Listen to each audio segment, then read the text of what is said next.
CA in progress की चिट्ठी।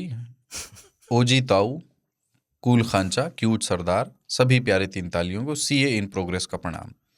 मेरी आखिरी चिट्ठी को बहुत दिन हो गए, पर तीन ताल बाइक चलाते समय नियमित रूप से सुनता हूँ। हर एपिसोड पर कुछ ना कुछ कहना चाहता हूँ, पर चीज़ें दिल में रह जाती हैं, कभी आलस से तो कभी बाद में लिख लूँगा इस विचार से।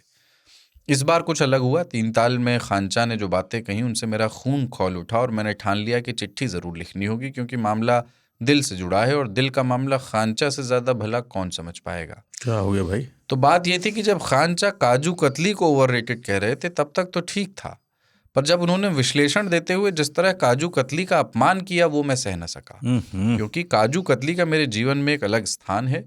वैसे हम अपनी पसंदीदा औरत यानी अपनी प्रेमिका को काजू कतली ही कहते हैं। अच्छा, मामला यहाँ का फंसा था, समझ और गया। सच कहूँ तो हमें मिठाई के रूप में भी काजू कतली पसंद ही है, कोई दबाव नहीं है, बस पसंद है।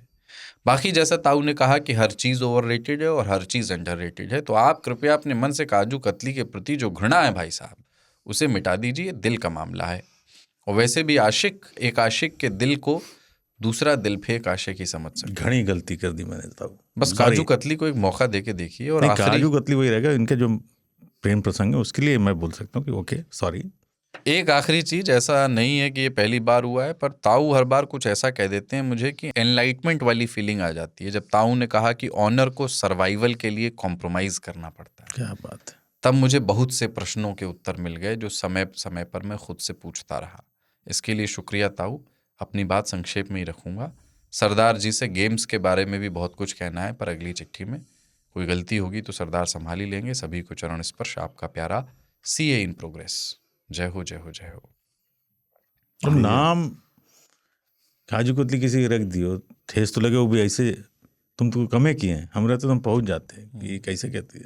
बहुत लोग कहते हैं कि भारत जब बिल्कुल गरीब था तो सीना तान के चलता था, अमेरिका हो कि कोई हो, कोई बात मानने को तैयार नहीं, अपनी जगह पर डटा रहता था भारत, और किसी भी बोली को बर्दाश्त नहीं करता था।